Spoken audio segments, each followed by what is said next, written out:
श्री गणेशाय नमः। श्री सरस्वत्यै नमः। श्री पुराण पुरुषोत्तमाय नमः। श्री अस्मत् गुरुचरण कमलेभ्यो नमः। लक्ष्मीनाथ समारम्भां नाथयामुनमध्यमाम् अस्मदाचार्यपर्यन्तां वन्दे गुरुपरम्पराम्। श्रीकान्यकुब्जकुलवारिधिपूर्णचन्द्रम् श्रीरामदेशीय पदाम्बुजभृङ्गराजम् श्रीमं नृसिंहपदपङ्कजचञ्चक्रिकं श्रीमाधवं गुरुवरं सततं स्मरामि। गुरुर्ब्रह्मा गुरुर्विष्णु गुरुर्देव महेश्वर गुरुर्साक्षात् परं ब्रह्म तस्मै श्री गुरवे नमः। परम मंगलमय परात्पर अखिलेश्वर कारुण वरुणालय भक्तवांछित कल्पतरु राधावर श्री कृष्णचंद्र परमात्मा को शरण में साष्टांग दंडवत प्रणाम गर्दै अर्चनीय पूजनीय सद्गुरुदेव भगवान को शरण में प्रणाम गर्दै भक्तजन समक्ष सत्य सनातन धर्म र ज्ञान को बारे में केही चर्चा करने को खातिर उपस्थित भएको छु। आउनुस् अब हामी यसैको बारेमा केही व्याख्या गरौँ। धरती सञ्चालयति जीवन पद्धति असो इति धर्म। हाम्रो सम्पूर्ण जीवन को गतिलाई जुन पदार्थ वा वस्तुले धारण गर्दछ अथवा गरिरहेको छ त्यही नै धर्म हो। धर्म सत्य हो, धर्म दया हो, धर्म विवेक हो, धर्म ज्ञान हो। विवेक वा ज्ञानले मानिसलाई शाश्वत सत्यतिर उन्मुख गराउँछ, असत्यतिर विमुख गराउँछ। जीवन असत्यको पुञ्ज हुँदा हुँदै पनि सत्यांशले युक्तता यसमा रहेको छ।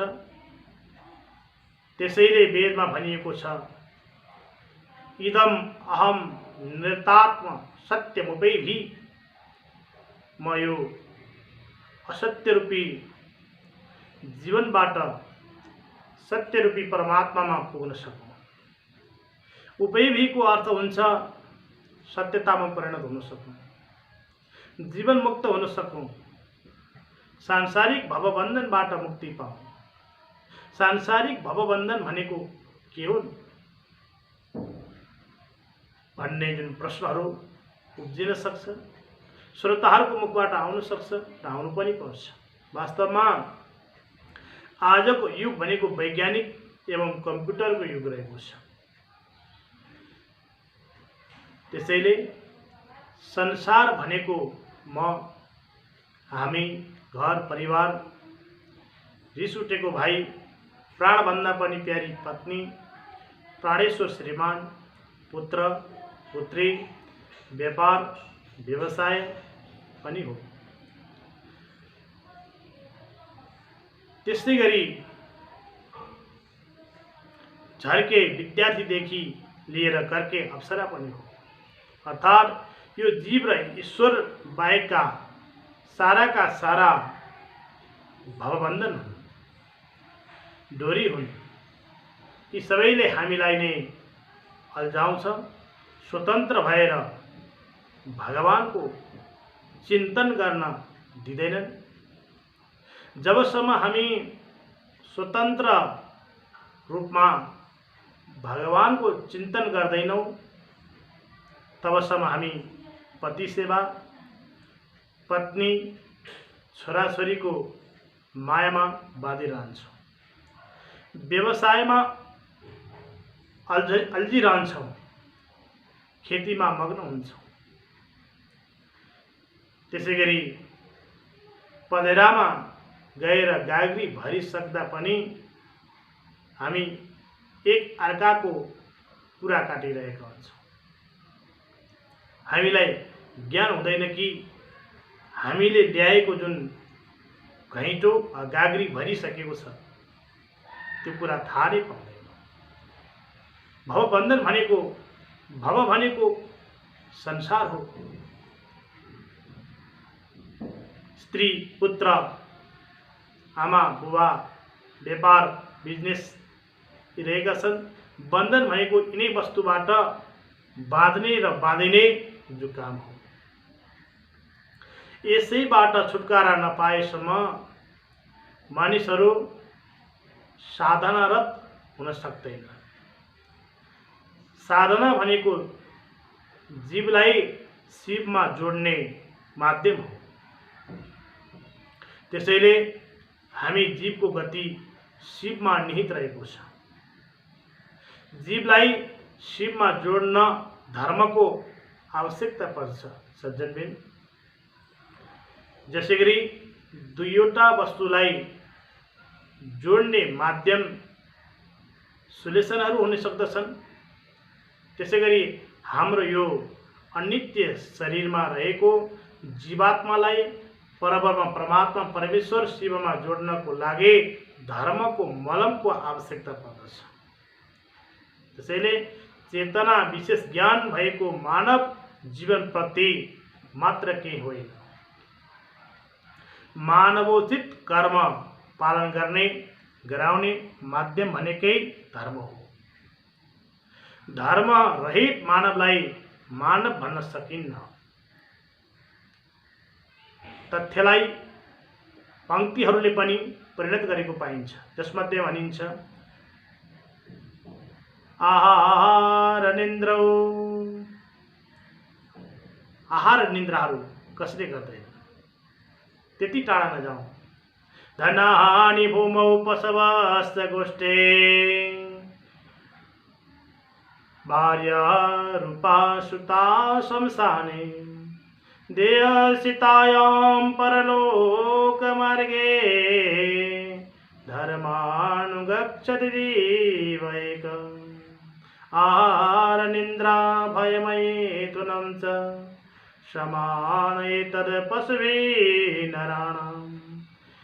धर्मेण हीना पशुभिः समाना, अथवा धर्मो तेषाम् अधिको विशेष धर्मेण हीना पशुभिः समाना।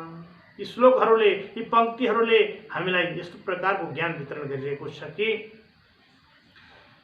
हाम्रा चर्म चक्षुदेखि जति वरिपरिका वस्तु, सबै वस्तु हामीलाई बाँध्ने डोरी रहेछन्, यिनीहरूबाट बिस्तारै बिस्तारै फुत्किएर आफ्ना कर्मको खातिर कर्म गर्दै गर्दै अलग भएर आफूलाई स्वतन्त्र बनाउँदै गराउँदै लैजाने स्वयंले सक्यौं भने मात्र हामी जीवहरू शिवमा अथवा परब्रह्म परमात्मा परमेश्वरमा मिल्न सक्ने रहेछौँ।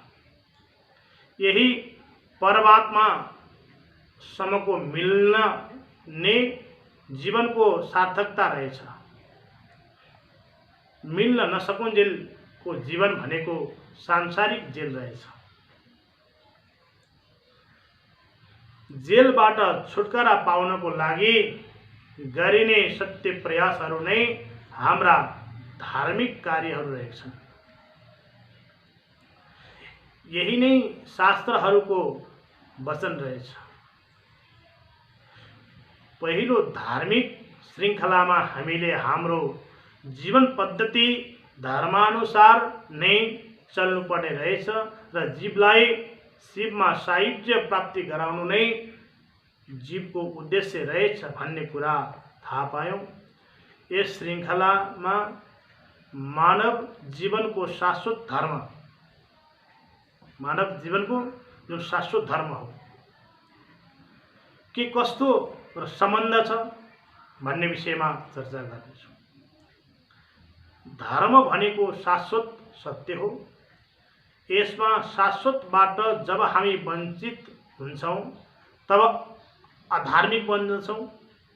शाश्वत सत्य भनेको वेद रूपी ज्ञान हो र वेद र ज्ञान मात्र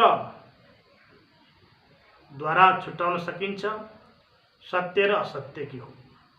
ज्ञानको पुञ्ज भनेको नै वेद रहेको छ। वेद शब्दको अर्थ यसरी गर्न सकिन्छ, विद ज्ञानी धातुबाट वेद शब्दहरू निस्कन्छन्। वेद भनेको नै ज्ञान हो कि ज्ञान भन्दा शाश्वत सत्यहरूलाई जान्न, शाश्वत सत्य बाहेक अरू जे जति कुरा छन् ती सबै मिथ्या छन्। केही सत्यता स्वरूप भए तापनि परिणाममा सुखदायक रहेका छैनन्, वास्तवमा तिनी सत्य पनि होइनन्। वेदले अर्थात् ज्ञानले निर्देशित कर्तव्य नै धर्म हो। वेदले सत्यतिर मानिसलाई लैजान्छ, उन्मुख गराउँछ। वेद ज्ञानको समूह हो। ज्ञान सबै जात जाति धर्म संस्कृति मानवका लागि अपरिहार्य रहेको छ। कसैले वेद हिन्दूहरूको मात्र हो भन्दछन् र कसैले गएर वेद केवल बाहुनहरूको मात्र हो भनेर भन्दछन्। यस्तै प्रकारका अनेक प्रकारका चाहिँ चर्चा प्रचर्चा भएको हामी पाउँदछौँ।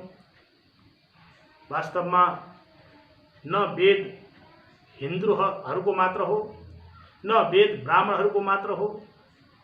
यो वेद त सबैको लागि हो। ज्ञान सबैको लागि हो। ज्ञान बिना कसैको केही काम बन्दैन। त्यसैले ज्ञान सांसारिक सबै प्राणीहरूको लागि रहेको छ। सबै पशुहरूले वेद जान्दैनन्, पढ्दैनन्, तर वेद अर्थात् ज्ञान जान्नेको लागि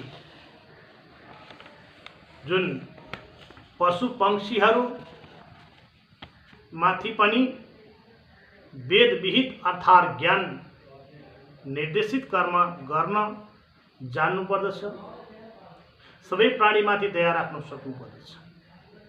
यसै प्रकारको व्यवहारिक ज्ञान पनि वेदमा रहेको छ। त्यसैले वेद प्रणीतो धर्म अधर्मस्तद्व्यतिरेय वेदो नारायणो साक्षात् स्वयम्भूरित सुश्रुम भनिएको छ। पुराणहरूमा यी वचनहरू आउँछन्। व्यवहारिक ज्ञानलाई पनि लिएको छ। यसमध्येमा नीतिका वचनहरू हुन् सत्यम वद, धर्मम चर, अहिंसा मा कुरु, हिंसा नगर, आचार्य देवो भव, पितृदेवो भव, मातृदेवो भव, अतिथि देवो भव। यस्ता प्रकारका जुन वचनहरू रहेका छन् जीवन यापनका पक्ष र सामानलाई माया गर्ने जुन साना जुन रहेका छन्, आफूभन्दा केही उमेरले जुन साना भएका व्यक्तिहरूलाई माया ममता गर्ने, ठुलाको आदर सत्कार गर्ने, सबैमा परब्रह्म परमात्माले वास गर्नुभएको छ भन्ने जुन भाव राख्ने आदि गरेका जुन कर्म गर्नुपर्छ। व्यवहारिक जुन पक्षहरू या त सबल हुँदाहुँदै पनि यसको ज्ञानको अभावमा आज हामी वेदलाई तिरस्कार गर्दछौँ।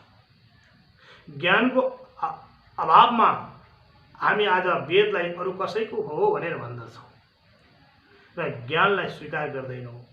जबसम्म ज्ञानलाई स्वीकार गर्दैनौँ तबसम्म हामी अज्ञानी नै रहन्छौँ। अज्ञानी भयो, ज्ञान प्राप्त गर्न सकेन, भवसागरमा परिरहन्छ। वेदमा भनिन्छ ऋते ज्ञान मुक्ति नभवति। मुक्ति चाहन्छौ ज्ञान प्राप्ति गर, ज्ञान प्राप्ति गरेर नै भवसागर तर्न सकिन्छ। तसर्थ अनेक प्रकारका जुन कर्म गर्ने क्रममा जुन ज्ञान सर्वोपरि रहेको छ। ज्ञान पैसाबाट पाइँदैन, ज्ञान देखेर मिल्दैन। ज्ञान सद्गुरुदेवको सान्निध्यमा रहेर गुरुलाई प्रफुल्लित तुलाएर ज्ञान प्राप्ति गर्न सकिन्छ। त्यसैले सत्य सनातन धर्ममा रहौँ, ज्ञान प्राप्त गरौँ, आफ्नो जीवनलाई धन्य तुलाउँ। म यही वचन यहाँहरू समक्ष राख्न चाहन्छु। ओम सर्वे भवन्तु सुखिनः, सर्वे सन्तु निरामया, सर्वे भद्राणि पश्यन्तु, मा कश्चित् दुःखभाग् जन। ओम शान्ति, ओम शान्ति, ओम शान्ति। हरि ओम।